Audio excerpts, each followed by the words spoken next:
अपने दोस्तों के साथ सिंह कुमार महासामंत लक्ष्मीकांत के महल पर आया।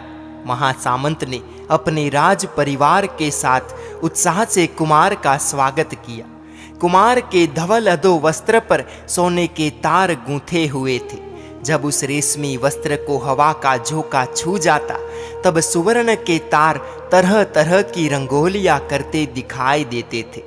हल्के गुलाबी रंग के उत्तरीय वस्त्र पर रजत के तारों से फूलों को चित्रित किया गया था। कुमार के शरीर की कुछ हल्की ताम्र वर्णीय रक्तिम आभा के साथ उत्तरीय वस्त्र का रंग बड़ा ही सुंदर दिखता था। उसके सुदृढ़ और गदराए बाहुओं पर रत्न जड़ित बाजूबंद शोभा दे रहे थे। रक्तीन नाखूनों की कांति से युक्त उसकी उंगलियों में पहनी हुई रत्न जड़ित मुद्रिकाएं चमक रही थी। कमर पर उसने चौड़े पट्टे का सुवर्णमय कंदोरा पहना हुआ था। उसी कंदोरे के साथ बाई और कलात्मक म्यान वाली छोटी सी तलवार झूल रही थी। पैरों की मोजड़ी जयपुर के श्रेष्ठ कारीगरों द्वारा निर्मित की गई थी और उस पर भी मोती जड़े हुए थे। विशाल भाल प्रदेश, कुछ उन्नत ग्रीवा, सप्रमाण नासिका, कुछ लंबगोल सा चेहरा, लाल लाल होठ और कलात्मक घुमावदार दो कान। सिंह कुमार मोहक प्रतीत हो रहा था। दुनिया की श्रेष्ठ रूप सुंदरी क्यों न हो, एक बार तो वो भी मुग्ध हो ही उठे। सिंह कुमार का व्यक्तित्व ही कुछ ऐसा चुंबकीय था कि हर कोई उसके प्रति आकर्षित हो जाता। जब लक्ष्मीकांत ने कुमार का स्वागत किया तब उसने भी दोनों हाथ जोड़कर अभिवादन किया। रानी मुक्तावली ने आज सिंह कुमार को पैनी निगाहों से देखा। एकटक देखा, उसे पूरी तसल्ली हुई। उसने मन ही मन लक्ष्मीकांत के साथ कुमार की तुलना भी कर ली और उसे अपने आप से अपनी बेटी ज्यादा पुण्यशाली प्रतीत हुई। मित्रों के साथ सिंह कुमार ने भोजन किया। उसकी आंखें तो भोजन के समय भी कुसुमावली को ही खोज रही थी, पर वो उसे कैसे नजर आती। कुसुमावली तो उसके आवास में थी। उसकी सहेलियां उसे सजा रही थी। कुसुमावली के शरीर पर सुंदर और श्रेष्ठ कपड़े पहनाए, उसके रूप लावण्य को सतगुण बना दे वैसे कीमती अलंकारों से उसे सजाया। उसके पैरों में मेहंदी रचाई, ललाट पर लाल माणिक रत्न का तिलक लगाया। 10 उंगलियों के नाखून लाल रंग से रंगे हुए थे। श्रृंगार पूरा होने पर अन्य सभी सहेलियों ने प्रेम से उसे विदाई दी। उसके श्रेष्ठ भाग्योदय की शुभकामनाएं व्यक्त की और कुसुमावली अपनी अंतरंग सहेली मदन रेखा के साथ उद्यान की ओर चली। धीरे धीरे कदम रखती हुई उसने उद्यान में प्रवेश किया। महासामंत लक्ष्मीकांत ने उद्यान को काफी सुंदर तैयार करवाया था। अनेक द्राक्ष लताओं के मंडप थे वहां पर। मोर मोरनी के समूह खेल रहे थे। अशोक वृक्ष की पंक्तियों पर कोयल कूक रही थी। आम्र वृक्षों की घटाओं में भंवरे गुंजार कर रहे थे। स्वच्छ पानी से भरे हुए सरोवर का चौकोर किनारा काले और लाल पत्थरों से बनाया गया था। किनारे पर चारों ओर संगे मरमर की 8 पुतलियां नृत्य की मुद्रा में स्थापित की हुई थी। सरोवर में शुभ्र श्वेत वर्ण के राजहंस तैर रहे थे। नागवल्ली से लिपटे हुए सुपारी के लंबे लंबे वृक्षों की कतारें और माधवी लता के मंडपों से उद्यान अतिशय आह्लादक लग रहा था। मधीम मधीम हवा के सहारे झूमते हुए कदली के वृक्ष और उन वृक्षों के आसपास उगे हुए चंपा, मोगरा, चमेली, गुलाब और जूही के फूलों की मदिर मदिर खुशबू वातावरण को मादक बनाए जा रही थी। जगह जगह बहते हुए पानी के छोटे बड़े झरने, उन झरनों के इर्द गिर्द दौड़ते, उछलते और कूदते हुए हिरन और उनके बच्चे बड़े ही प्यारे लग रहे थे। छुपा छुपी खेल रहे सफेद खरगोश भी मासूम से प्यारे लग रहे थे। कुसुमावली का यह प्रिय उद्यान था। रोजाना वह अपनी 1-2 सहेलियों के साथ इस उद्यान में 1-2 घंटा आनंद प्रमोद करती थी, क्रीड़ाएं करती थी। उसकी उन्मत्त क्रीड़ा स्थली थी यह उद्यान। पर आज वह किसी और ही निराला अंदाज लिए यहाँ पर आई थी। आज उसके कदमों में झिझक थी, पलकों पर लाज शर्म का बोझ बढ़ रहा था। आज उसे अपने मन के मीत से मिलना था, उसे खुश करना था, परंतु वह बड़ी ही सकुचा रही थी। आज दिन तक उसने कभी भी युवक के साथ बात तक नहीं की थी। उसकी परेशानी, उसकी इंतजारी, उसकी सहेली मदन रेखा से छिपी नहीं थी। मदन रेखा ने कुसुमावली से कहा, मेरी प्रिय सहेली स्वामिनी, प्रियजनों का सहवास पुण्य क्रम के उदय से मिलता है। इस संबंध को बनाए रखने के लिए मैं तुझे कुछ उपाय बताती हूँ। चेहरे पर हल्की मुस्कान के साथ प्रियजन को बुलाना, उसे पसंद हो वैसे शब्दों में बातें करना, फूलों का गुच्छ उसे भेंट देना, पान सुपारी देना, उसकी कुशलता पूछना, स्नेहार्द दृष्टि से उसके सामने देखना। कुसुमावली खामोश रहकर सब कुछ सुनती रही। मदन रेखा ने कहा, आज तू एक काम करना, तूने अपने हाथ से प्रियंगु मंजरी के फूल का जो पौधा लगाया था उसका कर्णफूल बनाकर कुमार को देना और कहना, प्रियंगु मंजरी मेरा मनपसंद फूल है, मेरा मनपसंद फूल मैं अपने मनचाहे प्रियतम को अर्पण करती हूँ। कुसुमावली ने मदन रेखा के मुंह पर हाथ रखा और कहा, हट, बेशरम है तू तो, ऐसा कोई कहते होगे? तू मुझे झूठी झूठी बातें मत सिखा। मैं कहाँ झूठा सिखा रही हूँ, अब तो यह सब तुझे सीखना होगा। प्रेम करना तो तूने सीख लिया, अब प्रेम को टिकाए रखना भी सीखना होगा ना। फिर तू नागरवेल का पान तैयार करके देना, मैं सारी सामग्री लेकर ही आई हूँ। मेरी प्रिय सहेली की जैसी आज्ञा। इतना ही नहीं, सी कुमार को चित्रकला के भी प्रशंसक है और तू श्रेष्ठ चित्रकार है। एक सुंदर चित्र कुमार को भेंट करना चाहिए। कैसा चित्र? वियोग से बेचैन बेताब हंस और उसे मिलने के लिए तरसती तड़पती राजहंसिनी। अच्छी कल्पना है ना? अरे मेरी प्यारी सहेली की कल्पना का चित्र तो मेरे चित्रकला के कमरे में लटक रहा है। 2 दिन पूर्व ही मैंने वह बनाया है। जा, तू जाकर ले आ। मदन रेखा आनन फानन में दौड़ी और पलक झपकते ही चित्र लेकर आ गई। और अब एक अंतिम छोटी सी सलाह, राजकुमार के दिल को आलोड़ित कर दे वैसी एक छोटी सी काव्य रचना बना कर देना। वाह वाह, यह कार्य तो मेरी प्रिय सहेली का है। तेरे जैसी कवित्री मेरी सहेली हाजिर हो, फिर क्या इतना मेरा काम तू नहीं कर देगी? अच्छा बाबा, काव्य मैं बना दूंगी बस। वह काव्य इस चित्र पर लिखना, यानी कि इस चित्र के अनुरूप काव्य बनाना होगा। मदन रेखा ने काव्य बना दिया और चित्र पर वह काव्य लिख दिया। राजकुमार ने उद्यान में आकर माधवी लता मंडप में प्रवेश किया। वहाँ सौंदर्य था, वहाँ सुवास थी, वहाँ शीतलता थी, वहाँ सिग्नता थी। कुमार को उद्यान बहुत ही अच्छा लगा और वह वहाँ पर बैठ गया। मदन रेखा ने राजकुमार को लता मंडप में प्रविष्ट होते देख लिया था। उसने कुसुमावली को इशारा किया। मदन रेखा राजकुमार के लिए चित्र, पुष्प और पान सुपारी लेकर माधवी लता मंडप में गई। कुमार जानता था कि यह राजकुमारी की सहेली है। कुमार ने खड़े होकर मदन रेखा का सस्मित स्वागत किया। मटकती हुई मदन रेखा ने कुमार के चरणों में नमस्कार किया और मीठी मीठी जुबान में कहा, महाराज कुमार, राजकुमारी कुसुमावली ने आपके कुशल समाचार पूछने के लिए मुझे भेजा है।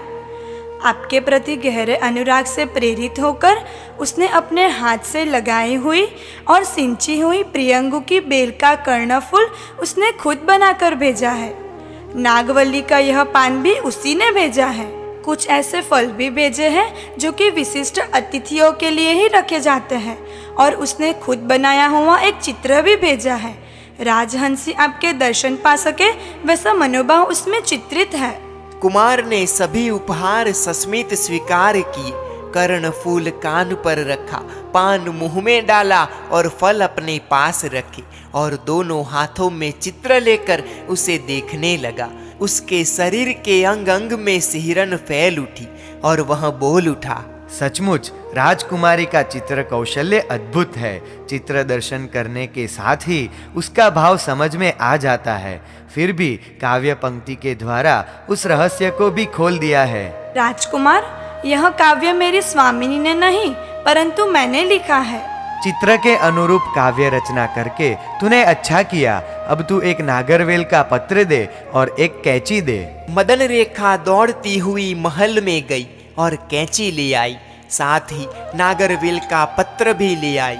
कुमार ने नागरवेल के पत्र पर कैंची को इस तरह घुमाया कि राजहंस और राजहंसिनी की आकृतियां उभर आई और उसके नीचे काव्यात्मक भाषा में 2 पंक्तियां भी लिख दी। मृत्यु के बाद प्रिया की प्राप्ति नहीं होगी, ऐसा मानकर यह राजहंस अनुकूल निमित्त के सहारे ज्यों-त्यों जी रहा है। मदन रेखा से कुमार ने कहा, ले यह पत्र अपनी स्वामिनी को देना और कहना कि मैं उसके चित्रों का अनुरागी हूँ। यह तू जानती है, तेरा चित्र कौशल्य मेरे मन को छू गया है, इसलिए तेरे सुंदर चित्र यदि मुझे मिलते रहेंगे तो बड़ी प्रसन्नता होगी। आपका संदेश मैं अभी राजकुमारी को पहुंचाती हूँ और यह नागवल्ली का पत्र भी देती हूँ। कुमार ने अपने गले से कीमती मुक्ताहार निकालकर मदन रेखा को भेंट दे दिया। महाराज कुमार, लता मंडप के बाहर जरा 2 क्षण ठहरना, मेरी सहेली दूर से भी आपके दर्शन पा सकेगी। मदन रेखा शीघ्र ही कुसुमावली के पास पहुंची, कुमार का संदेश दिया, चित्रित पान दिया और कहा, लता मंडप के बाहर जा। मैंने कुमार को लता मंडप के बाहर खड़े रहने के लिए कहा है, जा कर ले दर्शन। कुसुमावली खड़ी होकर लता मंडप के बाहर पहुंची।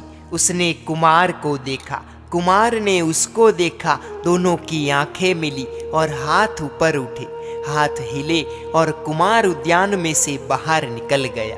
महाविदेह क्षेत्र की यह कहानी है।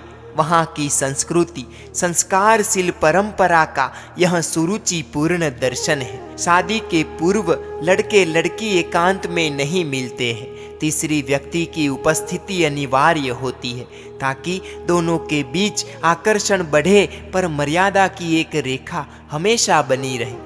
कुसुमावली का रोम रोम पुलकित हो उठा, अंग अंग में सिहरन फैल गई। मदन रेखा का हाथ पकड़कर वह धीरे धीरे कदम रखती हुई अपने आवास गृह में चली गई। मदन रेखा ने कुसुमावली के शरीर पर से अलंकार उतारे, श्रृंगार दूर किया। कुसुमावली पलंग में गिरी और उसने मदन रेखा को अपने पास बिठाया। उसके भीतर आनंद का ज्वार उठ रहा था। उसकी वाणी जैसे मुक हो गई थी, वह बोल भी नहीं पा रही थी। मदन रेखा ने उसे कहा, मेरी प्रिय स्वामिनी, एक बात सुन ले कान खोलकर। आज मैं तेरी ओर से तेरे प्रियतम को सब कुछ दे आई और तेरे लिए जो उन्होंने दिया वह ले भी आई, परंतु कल मैं नहीं जाऊंगी उसके पास, तुझे ही जाना होगा। मैं तो चुपचाप खड़ी रहूंगी। यदि तू आज गई तो देख, तुझे यह कीमती मोती की माला प्राप्त हुई ना, फायदा ही हुआ ना। अरे वाह रे वाह, ठीक है तो फिर कल से तू ही जा। तुझे तो हार क्या और भी बहुत कुछ मिल जाएगा जिसके लिए तू बेताब है। चुप रह। तो फिर मुझे नहीं चाहिए ये हार और अंगूठी, मैं तो चाहती हूँ कि तुम दोनों परस्पर मिल जाओ तो बस। पर मेरी हिम्मत ही नहीं होती है, पैर उठते नहीं है। वह तो लानी होगी, वरना मुझे धक्का देकर तुझे वहाँ धकेलना होगा।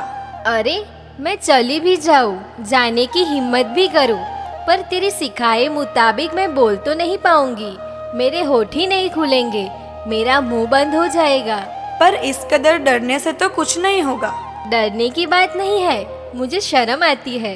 वह तो धीरे धीरे अपने आप कम हो जाएगी। शिष्टाचार तो करना होगा ना, इससे कुमार का मन भी आनंदित होगा।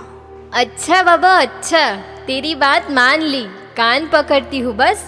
अब तू अपना भाषण बंद कर और मुझे यह बता कि कल उन्हें देने के लिए कैसा चित्र बनाऊं। मैं आज ही चित्र बना तो दूंगी, पर कैसा चित्र बनाऊं तो उन्हें अच्छा लगेगा। देख, तेरे नए चित्र के लिए मैं तुझे एक कल्पना देती हूँ। मानसरोवर का सुंदर किनारा बताने का, वहाँ पर चक्रवाक चक्रवाकी का पक्षी युगल बता। पानी की सतह पर चक्रवाकी सिर पटक कर रो रही है और आकाश में चक्रवाक उड़ता हुआ जा रहा है। संध्या के रंगों को चित्र से भर देना। अरे मेरी प्यारी सहेली का क्या तो दिमाग है, अफलातून कल्पना है तेरे दिमाग में। आखिर कवित्री जो ठहरी। बस बस, ज़्यादा प्रशंसा करने की ज़रूरत नहीं है। मुझे देर हो गई है, माताजी के पास जाना है। मेरी माँ भी राह देख रही होगी। मदन रेखा कुसुमावली के खंड से बाहर निकली और प्रियंकरा ने तभी प्रवेश किया।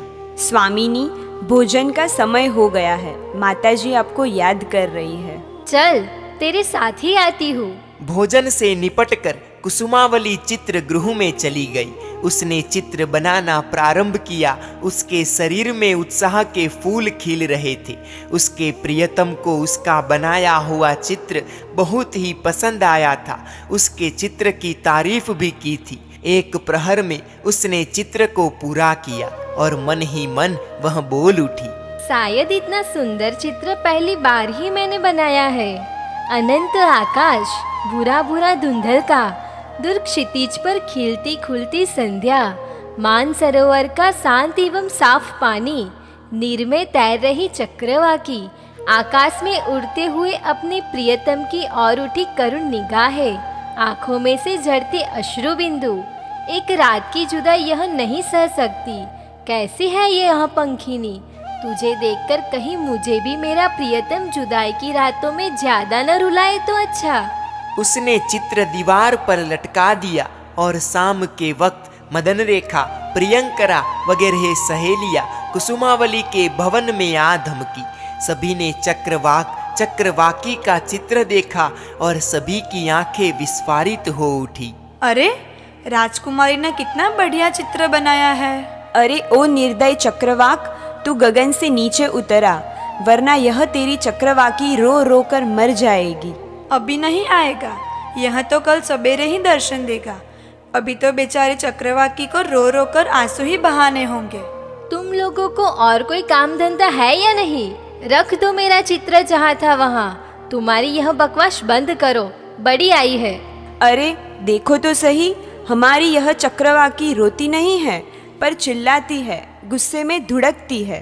प्रियंकरा ने और ज्यादा छेड़छाड़ करते हुए कहा और कुसुमावली तकिए में मुंह दबाकर औंधी लेट गई। सहेलियां उन्मुक्त हंसी हंस पड़ी। मदन रेखा पलंग पर बैठकर कुसुमावली के सिर पर हाथ फेरने लगी। कुसुम, महारानी मुक्तावली ने महाराज से कह दिया है कि मेरी लाडली को राजकुमार पसंद आ गया है, इसलिए शादी का मुहूर्त निकलवा दो। क्या तू सच बोल रही है? एकदम सच, यानी सच, सच और सच, सच के अलावा कुछ भी नहीं।